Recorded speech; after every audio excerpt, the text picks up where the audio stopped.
We interrupt our program to bring you this important message.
Good evening, everybody.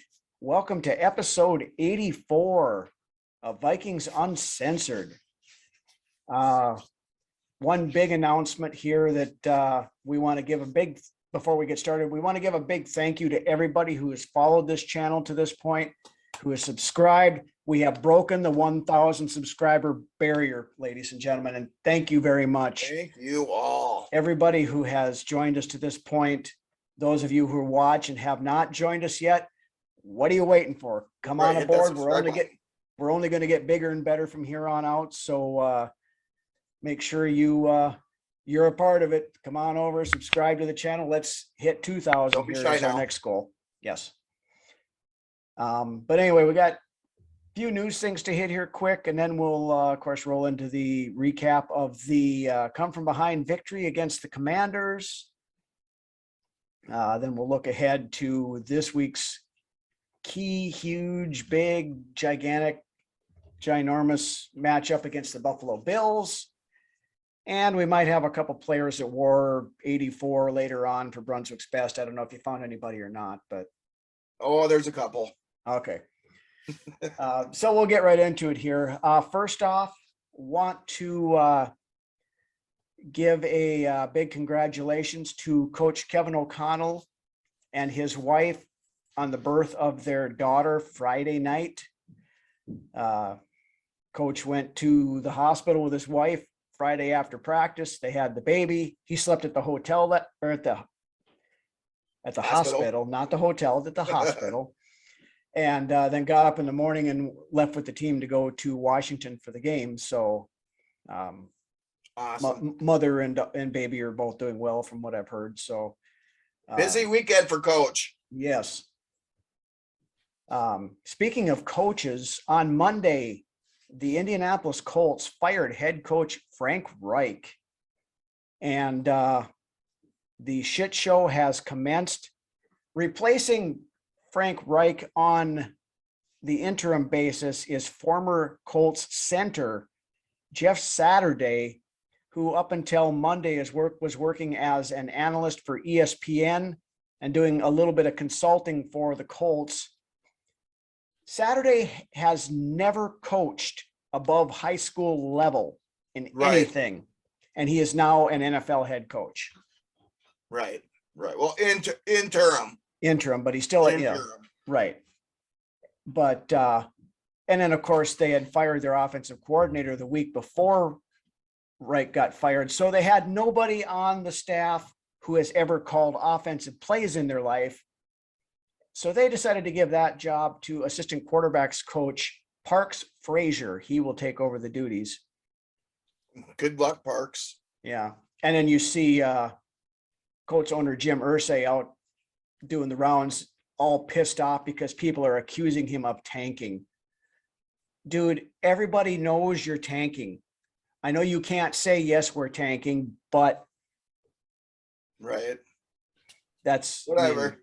Yeah. Say what you want to say, but everybody knows that's what they're doing. They're going to go try to find a quarterback, and they're going to suck out. And I actually took a little bit of time last night to look into this whole Jeff Saturday being hired on as head coach of the Colts. And there's all sorts of just nonsense out there on it. So We could honestly sit here for the next hour and talk about it. Right. So yeah, the Colts are, which helps us out because we get to play them in about a month here. So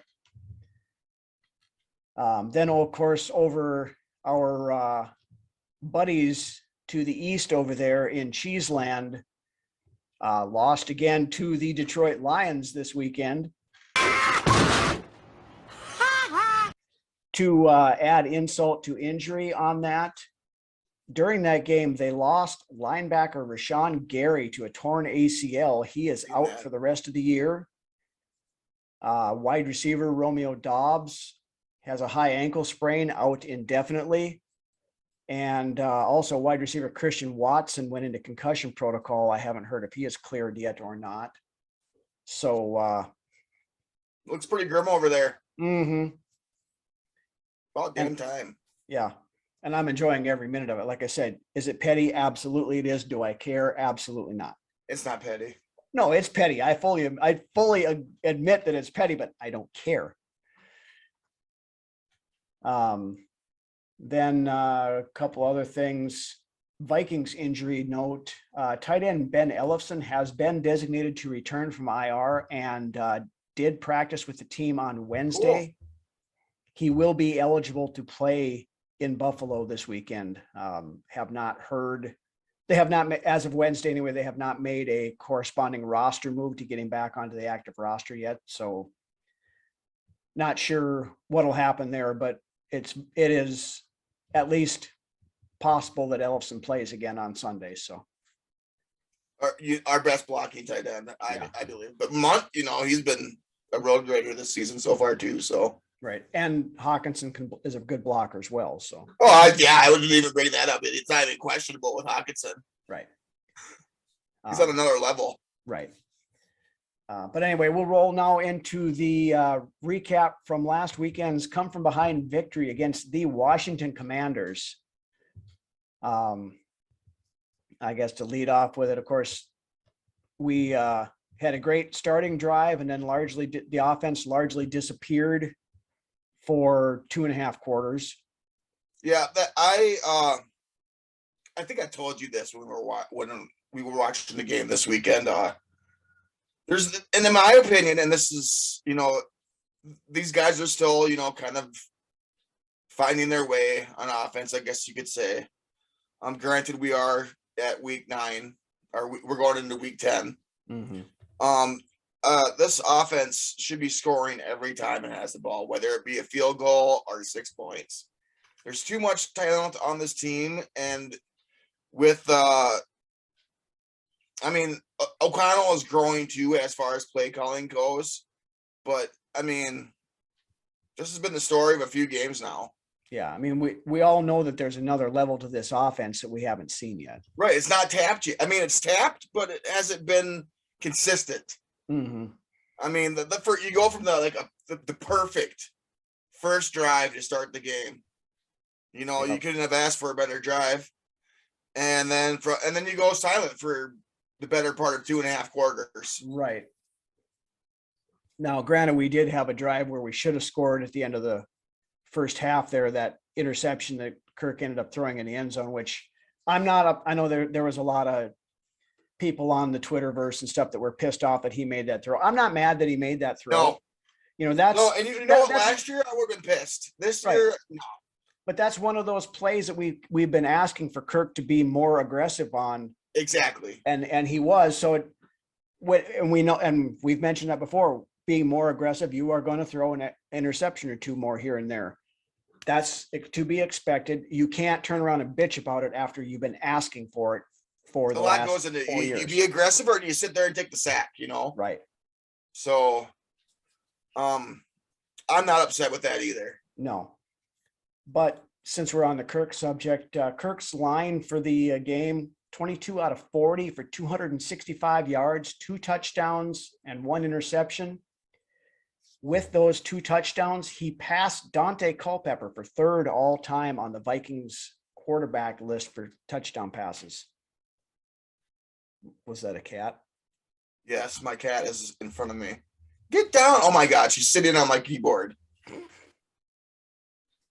Damn cats. We have a Toonses. Yeah. She's hanging out. Anyways, yeah, Kirk. Yeah, back to Kirk. With that, also, I believe it's 39 straight games now with a touchdown pass. Yeah. So Kirk's continuing to do Kirk things, including the going to Kirk Thuggins on the plane ride home with all the Kirko chains. Yeah, this time shirtless with all the chains on. You like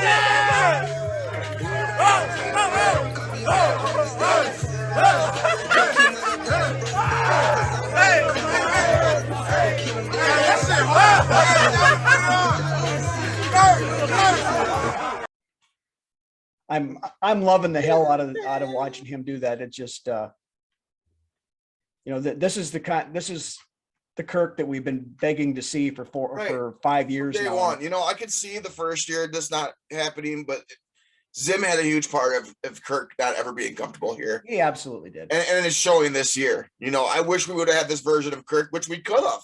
Yeah. Back in 2018, but we weren't able to because of the leadership that we had in place. Mm-hmm. But yeah, when Kirk's doing the dancing, once he started doing the windshield wipers, man, it took on a whole nother level. It was like legendary.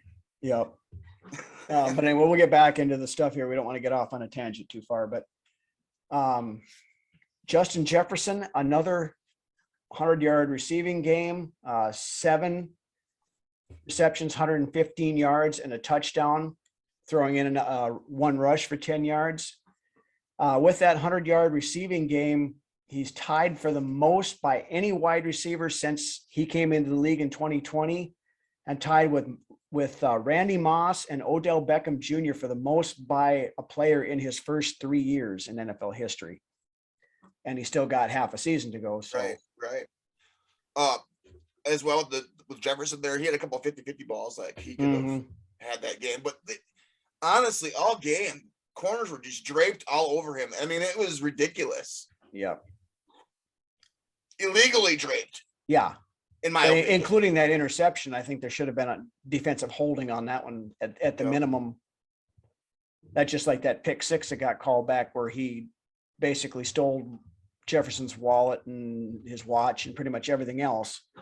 Yeah. And then the Commander fans had the audacity to go out and say that the refs jobbed them. Yeah. Hey, how about a little less questions and a little more shut the hell up? Other than Jefferson, though, TJ Hawkinson, fairly uneventful debut with the team. He only went out and caught 9 passes for 70 yards. He had 9 targets and caught all 9 of them. In my time being a Vikings fan, I've never seen a player come in and have the impact he did his first game. I don't believe so. No. Herschel Walker in his first game when he came in here, I think he ran for like 150 yards or something like that, 140, 150 yards in his first game. But yeah, it was a very, very, very good debut. Long time ago. Yeah, but for Hawkinson, it was an excellent debut on the guy who had been here for 3.5 days, basically. Yeah, and caught 9 passes. So, that's only going to get better from here. He said that's the most open he's ever felt running across the middle and stuff because Jefferson was taking, stuff off deeper. So he's just going across and through the zone and you can tell the dude's genuinely happy to be here. Mm-hmm. He's thankful to be in Minnesota. Yep. Then besides Hawkinson, Adam Thielen, 3 catches for 67 yards. And in those 3 hit the 500 reception mark for his career, making him, I believe, 3rd all time on the Vikings list now. Yeah. Dalvin Cook also had 2 receptions for 9 yards, including a beautiful touchdown catch at the end there. That placement was spot on too. Oh, that was a perfect catch. Osborne, bottom of your screen. Cousins for the other way, and in the end zone, Dalvin Cook hauls it in for a Viking touchdown. fairly uneventful day running, 17 rushes for 47 yards. Now on to the offensive line. Christian Darrisaw had an 87.3 PFF grade. He had a 92 on the run block. He allowed 1 pressure and 0 sacks. For the season, he has an 89.1 ranking with PFF, including an 98.5% pass blocking efficiency. He has not given up a sack in 11 games. Right. Second rated tackle in the league. Mm-hmm. So that is the good on the offensive line. The not so good, Ed Ingram started out pretty rough. He did tighten up a little bit as the game went along, I think. But surprisingly, on the other side of the line, left guard Ezra Cleveland got himself a Blutarski. 0.0. That's nasty. Gave up 9 pressures.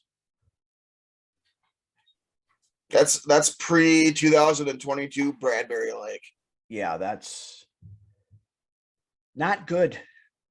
Not good at all. But you know what? It is an abnormality, you know. Right. Yeah, I mean, Wants the bigger- Cleveland has been very good for the most part all season long. So I mean, it just Yo, he had 1 stinker game. Hopefully it remains just 1 stinker game and doesn't anomaly was the word I was going for, by the way. yes. Well, that's what you said. I said abnormality. No, whatever. I knew what you meant. Abracadabra. Spirit.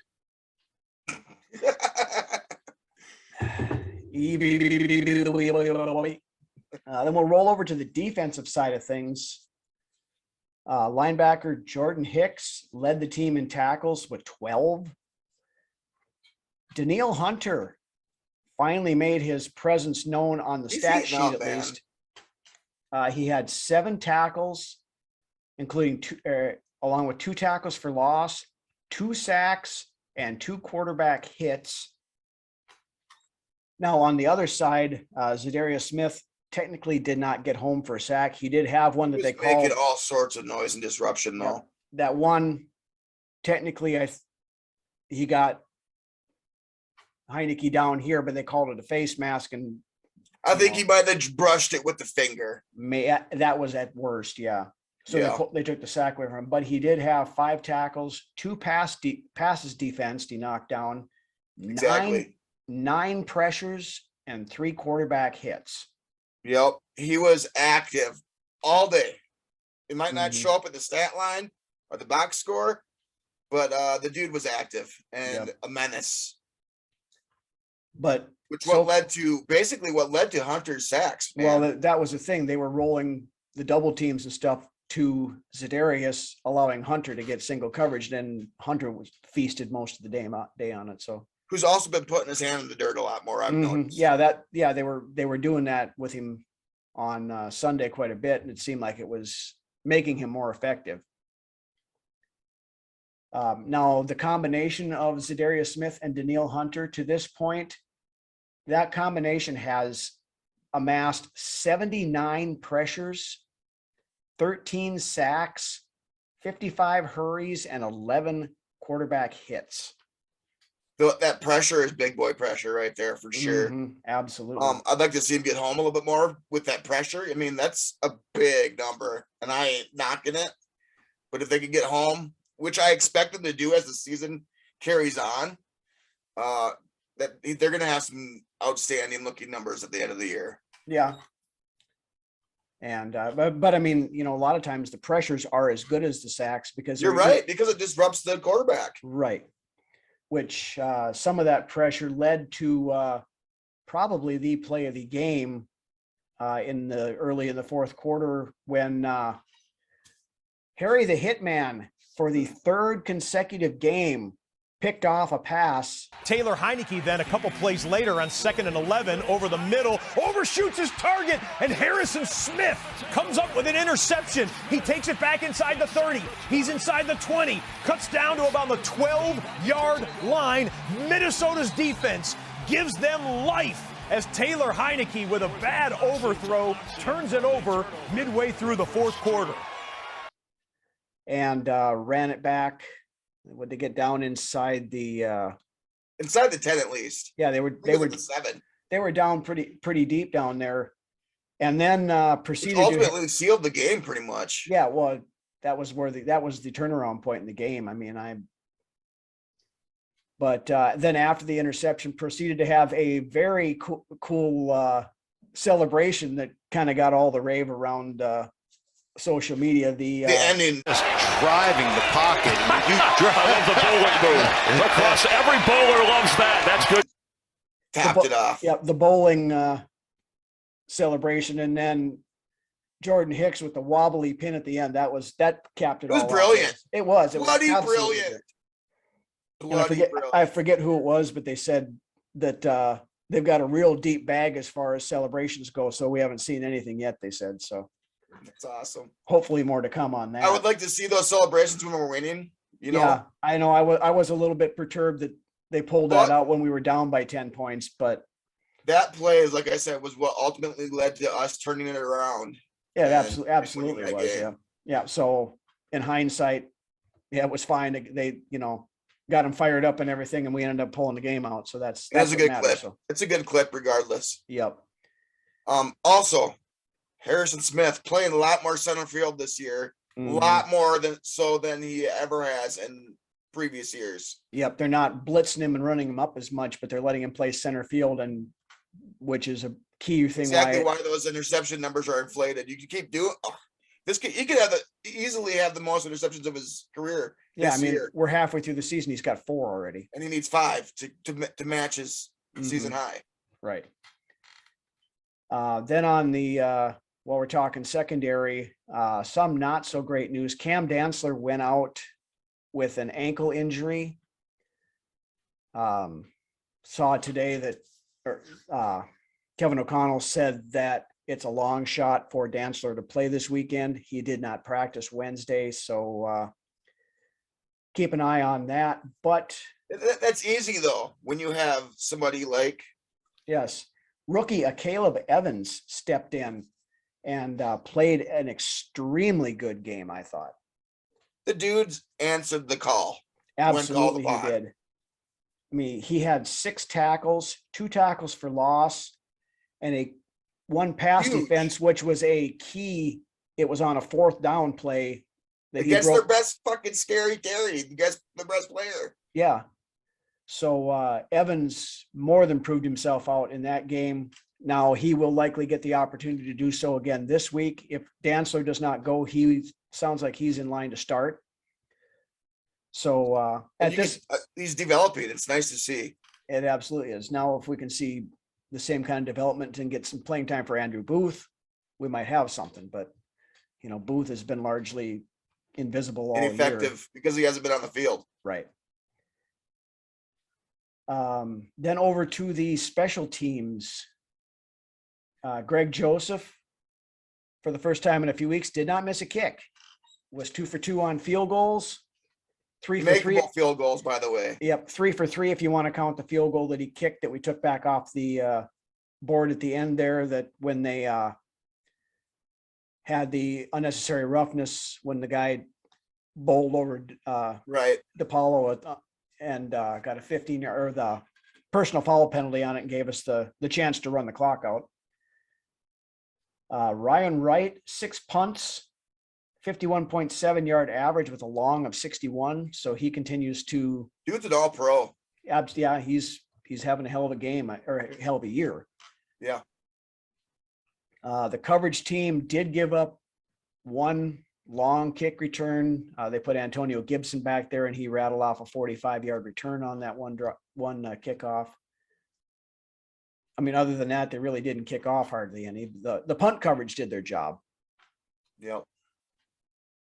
And then for a couple of little other things, Pro Football Talk, in their weekly awards named Kevin O'Connell their coach of the week. Wow. So congrats to the coach there. One other thing I forgot to mention earlier, but if you watched the locker room speech after the game, you got to love what O'Connell's, how he's handling this kind of stuff. I mean, it was, and the one comment he made, it stuck with me. I love this comment. It says, be at your best when your best is required. Hey, let me just tell you something. All right, we talked last night about football teams that have philosophies and then standards. Hey, listen up. What that allows you to do is even when it doesn't go right, even when your standard is not being reached, and we all know when and where and why, and we'll get better each and every time, me included, always me included. But the last part of that is by living in that world, you can be at your best when your best is required. That's right. Even though they were far from their best for a better part of the game, when it came down to needing it, they played their best. But the best motivational coach we've had since Dennis Green, in my opinion, as far as knowing what to say and when to say it to get this team going and to get to press their buttons, man. Mm-hmm. It seems like he's got the right tools as far as the gift of gab goes. Yeah, that was another thing. He said when they were down 10 points, he said he turned to somebody and said, we're going to win this game by 3. And he said, it's not because I think I have all the answers or this, that it's because I have faith in this team. I have faith in each and every one of you that we are going to fight. We are not going to give up, and we are going to find a way to win. It's been, like I said, it's been a long time since we've had a coach with motivational skills like KOC. Mm-hmm. Yeah, I can't say enough about.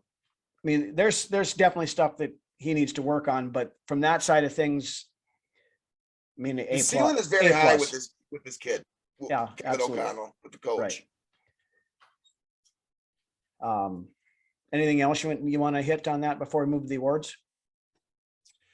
I got to say that last drive to end the game, that last offensive drive, you couldn't have scripted it better.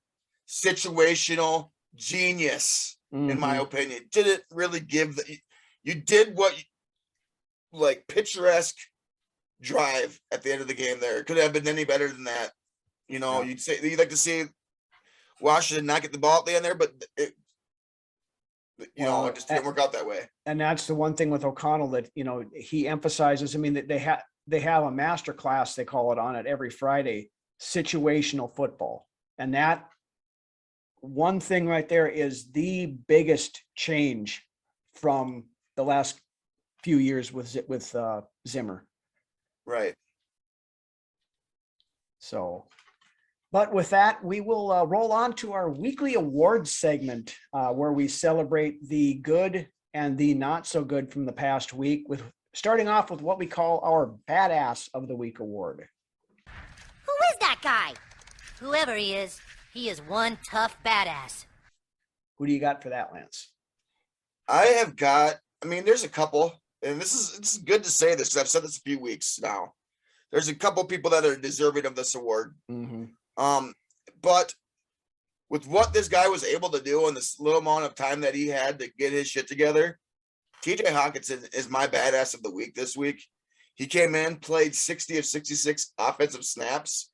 Kirk Cousins said not once did he see Hawkinson have like a questionable look on his face, like not knowing what was going on.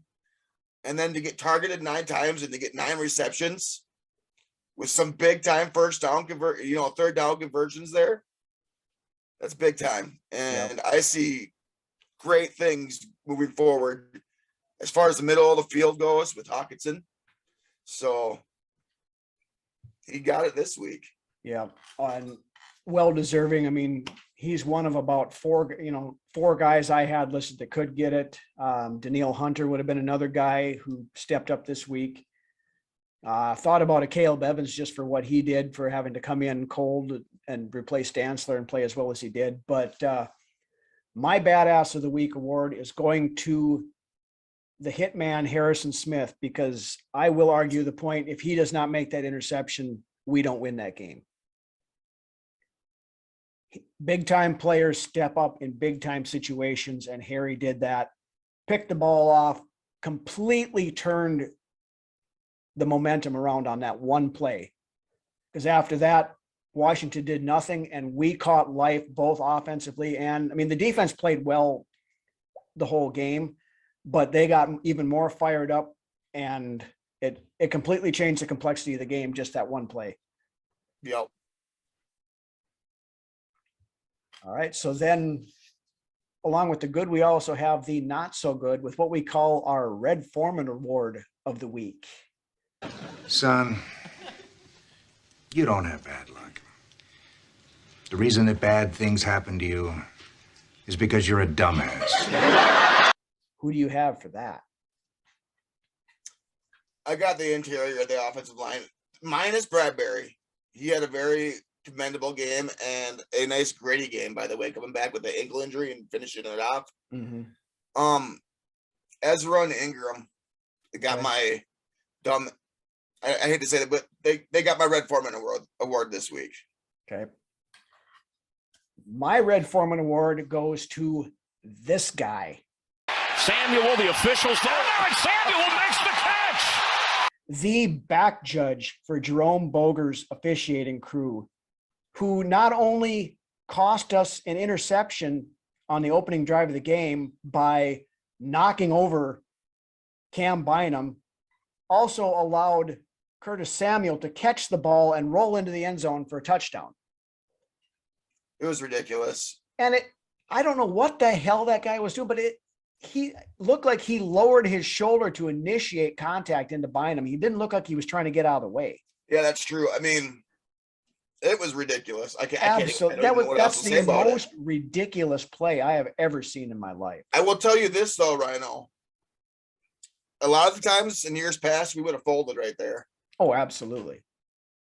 Yep. That was a very Viking-like thing that happened, but the outcome was different. Right. So to the Washington Commander fans who, again, were bitching that they got jobbed by the officials because they got that pick six call back, go look at that screenshot. He was all over Jefferson before the ball got there. And when you're talking about getting screwed by the refs, look at this play. Right. Look at the time your guy was draped all over Jefferson too in the end zone twice. Never got called. Right. So just shut up. You lost. Right. So dishonorable mention to the Washington Commander fans for whining about getting jobbed by the refs on this too. I will say, look, to finish off talking about this game, Washington did a good job of flipping the field on us a few times this game. Yeah, they did. Making us drive, which we weren't able to do on more than a handful of occasions. Right. I think this was the game. I didn't see this anywhere, but this is my smarts telling me this.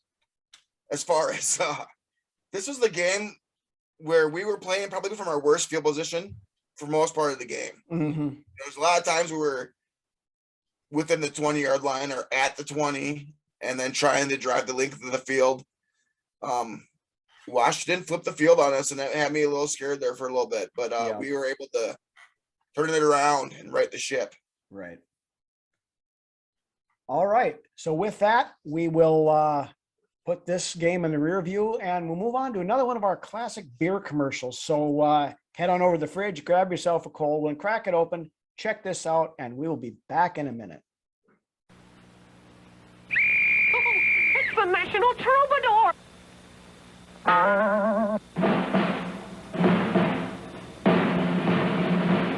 At the sound of the whistle of the Bastardier, the parade begins with a thundering cheer. It's a thrilling sight to all the people here on the shores of the Chesapeake Bay. The calliope sounds out very clear, and he plays loud enough to curl your ear. The drum and the cymbal are well known here on the shores of the Chesapeake Bay.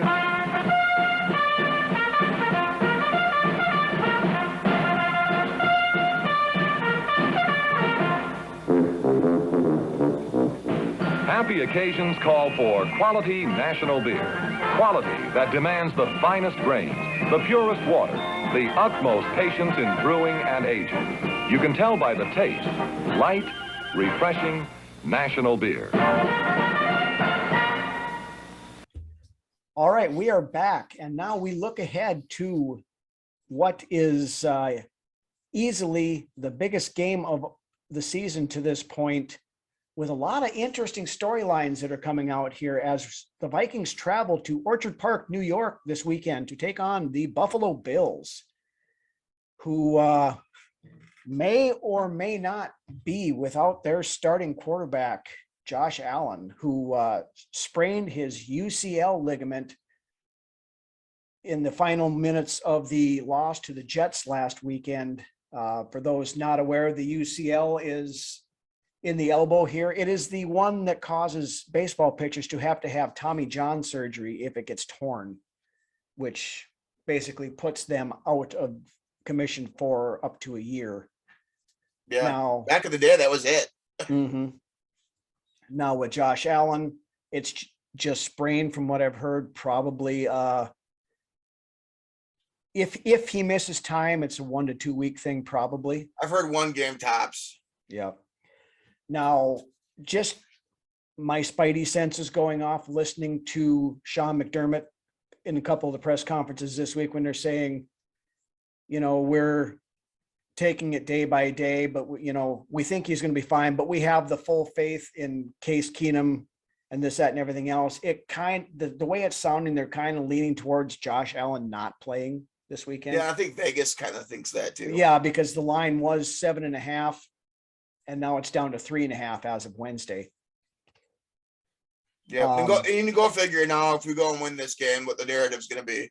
Yeah, and I don't give a shit. I don't either. Fuck them. Right.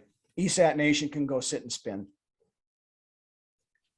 But yeah, I mean, the whole Josh Allen thing, if Josh Allen does not play, it completely changes it does. It goes from a game that if we play really well, we might win, to a game that we absolutely should win. Kind of the same thing that happened with Miami with Tua being out.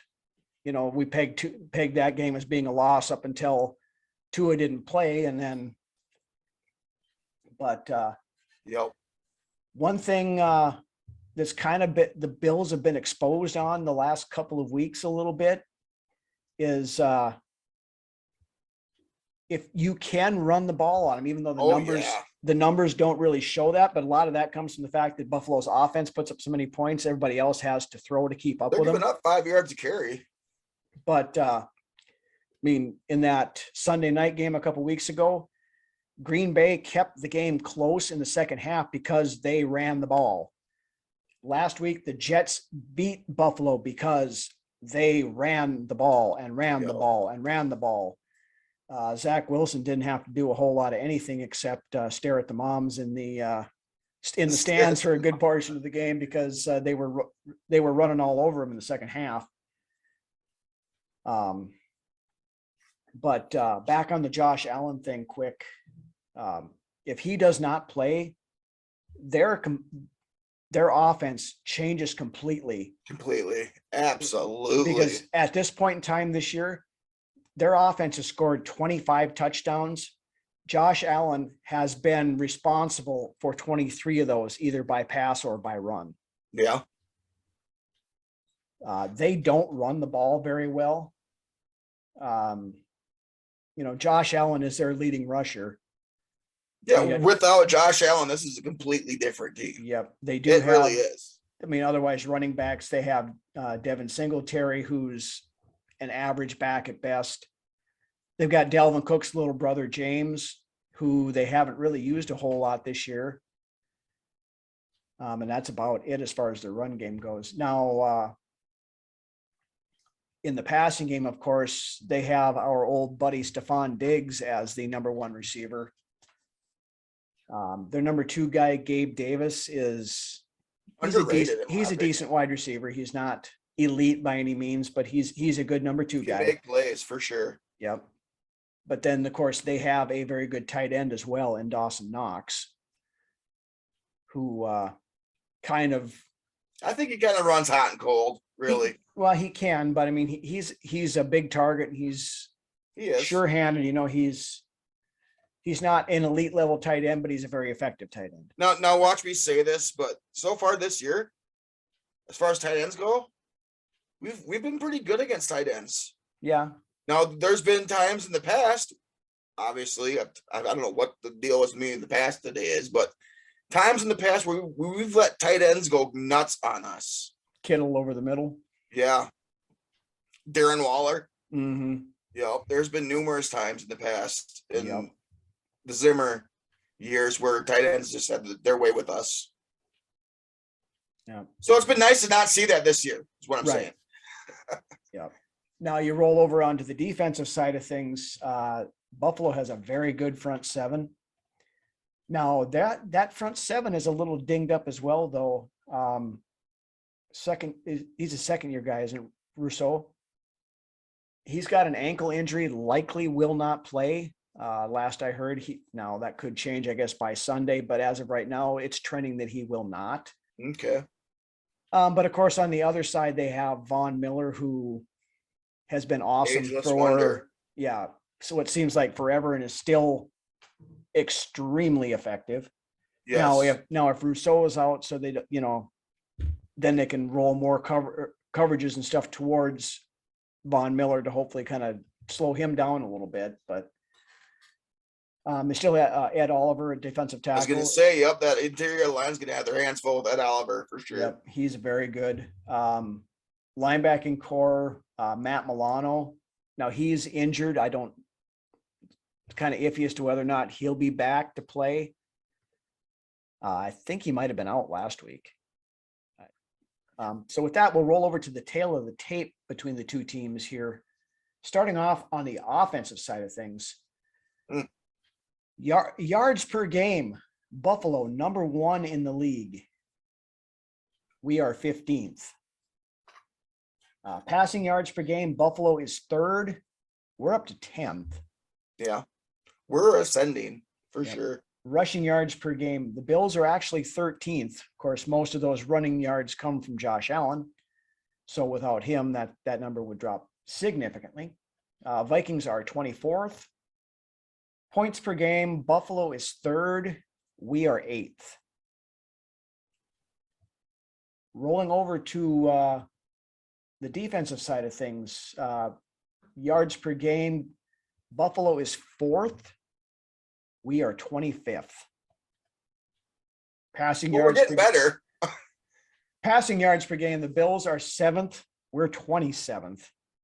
Again, giving up a ton of yards. We're just not giving up a ton of points. Which our defense had their best game last game. By the way, they played really well. I was impressed with the defense for most of the game. Rushing yards per game, the Bills are 6th. Again, talking to that good front seven they have. Vikings are 10th. Points per game given up, Bills are 1st. We are 12th.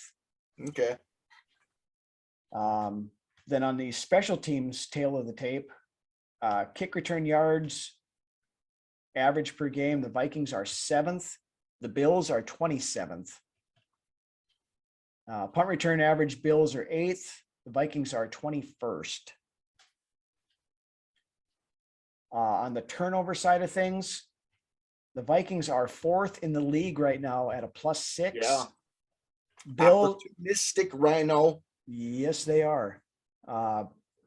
We've seen it the last 3-4 weeks, especially getting turnovers at key times, which has been a big reason why we're 7-1 right Scrappy. Mm-hmm. Bills are 14th at +1. Josh Allen has thrown 8 interceptions so far this year. So his numbers are down this year from what they typically are. He's throwing more interceptions and stuff again. I believe he threw a couple last week. Yeah, there's two of them, I believe. Yeah. Then he's got 8. Kirk has 6. 3 of which came in the Philly game, by the way. Right. Again, on the injury front, Dantzler very unlikely to play this week.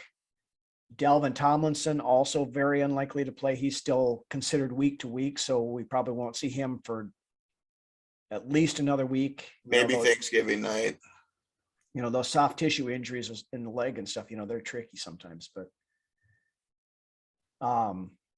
Garrett Bradbury on Wednesday did not practice. Of course, he was dinged up during the game. came back and played most of the second half, so I'm guessing he will be okay to go. Sometimes after a game, though, and the next day you wake up and you're like, holy Well, shit. yeah, 2 or 3 days later is always when you're the most sore. Yeah. But as far as what you want to see for this game, what do you got, Lance? I want to see the defense get after it again. You know, this rush defense, we were complaining to begin the year, but that it's coming around. Mm-hmm. Possibly the best pass rushing tandem in the league, and Daniil Hunter and Za'Darius Smith. If Allen's in there, you know, contain. We tend to have problems, as we've discussed in the past, against mobile quarterbacks. Luckily, we were able to figure it out after the Arizona game, and how we contain Murray. We can, you know, use that to scheme against Josh Allen as well, somewhat. I want to keep us seeing, you know, the opportunistic defense. Offense needs to keep drives alive. I'm sick of this 10 drives on offense and not scoring any points. Once again, in the third quarter of this last game, it was pretty abysmal. Yeah. So, yeah, just I want to see Kevin continue to evolve at play calling and get better. And that first down, man, positive yards is huge on first down. Mm-hmm. So bring down that penalty count a little bit again. That's starting to creep back up there.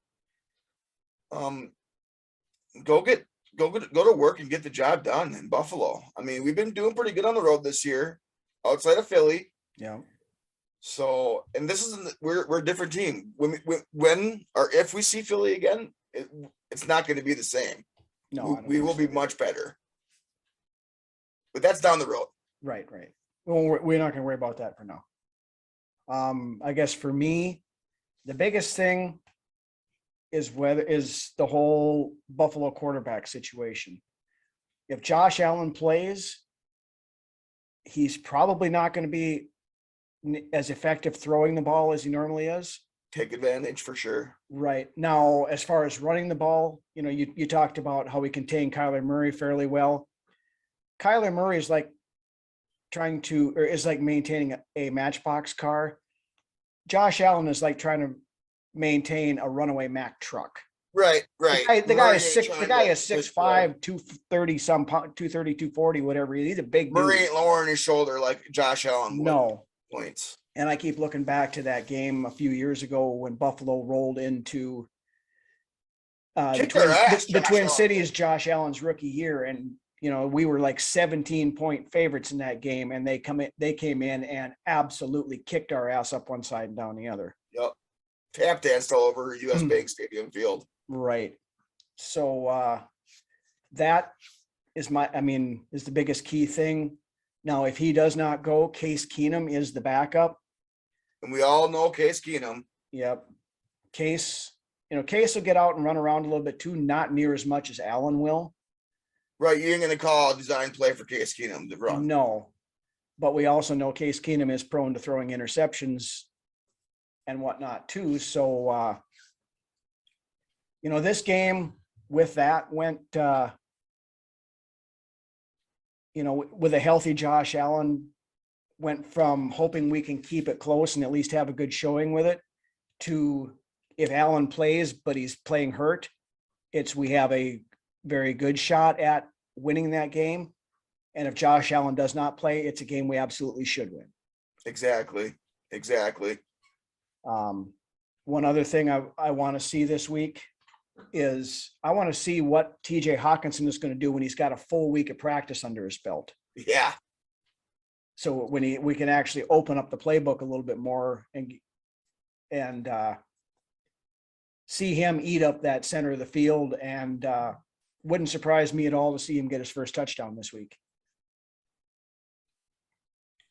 And with that, opening up the middle and stuff, it's going to help open up Justin Jefferson down the field again, Adam Thielen, everything else. I mean, we get that rocking. Hawkinson could very well have been that missing piece that's been kind of keeping that offense sputtering from time to time. Yeah. And, 9 catches in his first game. He's already developing a nice rapport with Kirk. So it is, and that's, what's the best part about that is on third down, having that option there. Yeah, absolutely. Now, as far as predictions, I'm not going to make a prediction right now because it's too up in the air because of how much difference it can be without, depending upon whether or not Josh Allen plays. Like I said, if he does play, he's going to be playing hurt. I think we stand a decent chance to pull one out. If he doesn't play, then we damn well better win the game. I'll leave it at that. How about you? Pretty good assessment. Just continue to do what we do and win games how we win games. Might make our hair turn gray, but just continue to be who we are and find a way to win. And hey, we pull another one off, we get to see what the next evolution of Kirk Thuggins is on the plane and ride home with the ice, and he's gonna be dancing around in his fucking boxer shorts this time. I'm just waiting for the. We're gonna get Kirk Cousins on a chip with a Chippendales outfit out there doing his. Man, but in all reality, with this offense, I'm just waiting for the cork to pop. Basically, absolutely. And it could pop it in any week, and if it does, I don't think the opponent's not going to matter if that offense pops and goes full song the way it's capable of doing. There isn't a defense in the league, I don't think, that can stop us. No. That's the thing. That's what makes it so frustrating. Where the offense, like where they disappear to, where do they go? Who takes over the jerseys that the players have on, and then, oh man, we better get our jerseys back on and go back out there in the fourth quarter. Nah, man, I want to see a full, complete game from this offense. I want to see scores. I don't want to see 5 punt drives in a row, man. No. So, and then the thing is that it sucks the most is that you get a good drive going and you think of what's going to be a good drive just for it to stall out and stop. Yo. All right. You got anything else on this upcoming game before we move on? Just win. Keep stacking those W's. That works for me. Yep. All right. So with that, we have reached, once again, the best segment of the show as we look at those players to don the number 84 in this week's edition of Brunswick's Best. So I'm guessing you got 1 or 2 guys on that list, Lance. So why don't you lay them on us? I got 4 guys on this list, but yes, by the way, I'm going to go with a win this weekend. Okay. I think we can win. Okay. Anyways, Brunswick's Best. Here we go. So we'll start. I got 4 guys for you. No honorable mentions. All these guys deserve to be on this list. They all deserve their mentions. We're going to go in chronological order as we always do. Of course, there's somebody in particular on this list that is above all of the rest. No disrespect. And I'm pretty sure these guys would understand that as well. Andre Allison. Michael Jenkins. Yeah. All right. So, I'm sorry, Herb, you're not on this list. Starting out, Gene Washington. Old school. Probably one of the better first receivers that we've had in Minnesota.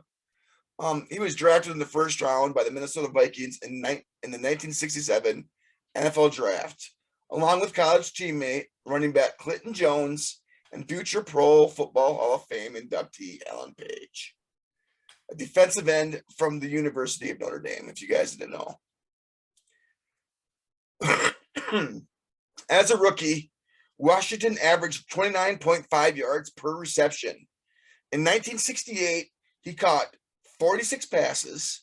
In 1969, he had 821 receiving yards and 9 touchdowns. Washington made the Pro Bowl in 1969 and in 1970. He played in Super Bowl IV with 1 catch for 9 yards after the 1969 NFL season. Washington finished his career in Minnesota after the 1972 season. Washington played one more season in Denver, didn't start or play in any games, but he was there. Pretty much what Carter did in Miami, but less. He did have a season in Denver. Gene was a 2-time Pro Bowler and 1-time All-Pro in the 69 season. Gene is listed as one of the 50 greatest Vikings and ended his time in Minnesota with 81 games, starting 66 of them, compiling 182 receptions for 3,240 yards and 26 TDs. Gene, you made the list. Moving along. Underrated guy coming up here, I believe,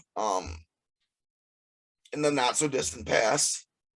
Hassan Jones was selected by the Minnesota Vikings in the 5th round of the 1986 NFL draft. At 6 foot flat, 195 pounds, wide receiver out of Florida State. Jones played in 8 NFL seasons, spending 7 of those with Minnesota. His best year as a pro came during the 1990 season for the Vikings when he had 51 receptions for 810 yards and 7 touchdowns. Hassan finished his time in Minnesota, appearing in 100 games, starting 56 of those, compiling 229 receptions for 3,825 yards and 24 touchdowns. Hassan, you made the list. He was, I remember a lot him playing. He was a great number 2 guy. He was Jake Reed before Jake Reed was Jake Reed. Yeah, he was the number 2 to Anthony Carter for many years though, and was a great second guy to have out on the field out there. Very reliable receiver. Yes. Yep, like I said, he was Jake Reed before Jake Reed came here. All right. Now to the best number 84 to ever wear the number 84 for the Vikings. Well, one of the best to wear 84, period. Exactly. Why is this guy's number not retired for the Vikings? Because we had to give it to Irv Smith. What? Because Irv had it. Yeah, right. No, I believe this guy's number for the Vikings needs to be retired after this year. Once again, thanks to Christopher Gates from Daily Norseman. I got to give him a shout out on this one. He had a great write-up on Randy, which I will use for my list today. So there was no reason for Randy Moss to fall to the Vikings with the 21st overall pick in the 1998 NFL Draft. A ridiculously talented athlete and Heisman Trophy finalist at Marshall, Moss wasn't even the first wide receiver drafted in 1998, but he was most certainly the best receiver drafted that year, if not one of the best of all time. He exploded onto the scene as a rookie, hauling in 17 touchdown passes and leading the Vikings to being what was then the highest scoring offense in the NFL history. In his first 7 seasons with the Vikings, he scored double-digit touchdowns 6 times, including 3 seasons with at least 15 scoring catches. In 2003, he became the first player in NFL history to average more than 100 yards and 1 touchdown per game in a 16-game season. Opposing defenses had to account for him in ways that nobody had ever needed to account for anyone ever before. He beat defenses deep. He beat them short. He beat them on jump balls. He did everything he was asked to do and significantly more. We can go on and on about Moss's accomplishments, but let's just list them all here.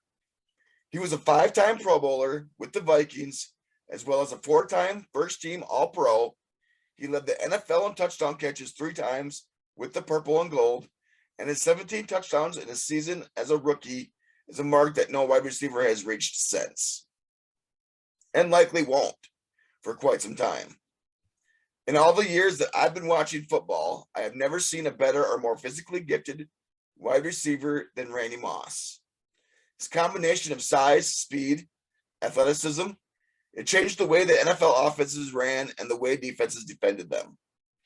Sure, there was the off-field stuff, but given all of the positive things that he brought to the Twin Cities community, many of which he insisted not be covered by the media, who cares?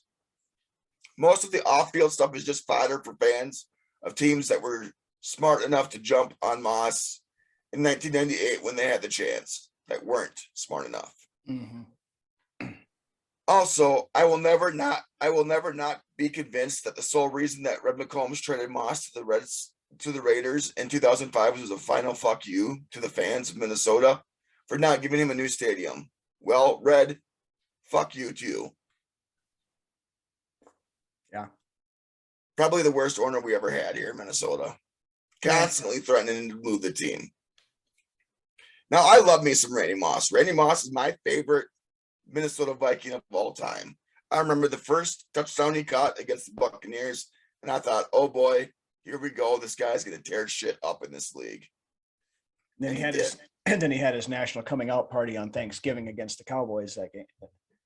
But three touchdown catches, all of them over 50 yards, I think, wasn't it? Or, Yep. 3 catches. Or he only had 3 catches in the game, but all 3 of them were long touchdowns. Yep. I remember when Cunningham would just rear back, and I'd be like, oh yeah, throw it deep, Randall. And he would. And there's Randy streaking, down the sideline. It was beautiful. And he left me with a lot of fond memories from those times. And of course, he wasn't the best as far as, character goes, as what you want as a coach, what you want from a player. But Randy was Randy, and you can't fault him. He was always himself. Yeah. And he was not fake. So, Randy, I love you. You're my favorite to ever wear the purple and gold. You obviously made the list, and your number in Minnesota deserves to be retired. Thanks for all the years you put in. Absolutely. Make the list. All right, my last guy.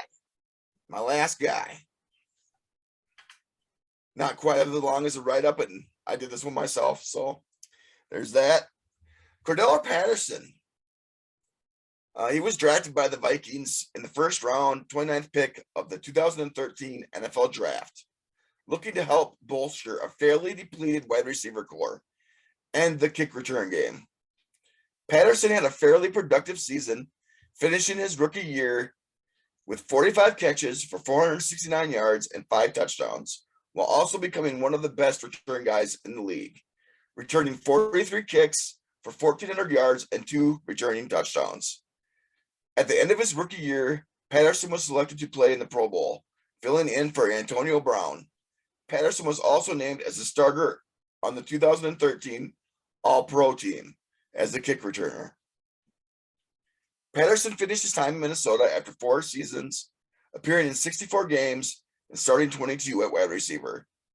Cordarrelle accumulated 31 rushes for 333 yards and 4 touchdowns, and 132 receptions for 1,316 yards and 7 touchdowns, along with 134 total kick returns for 4,075 yards and 5 touchdowns, which is huge. Mm-hmm.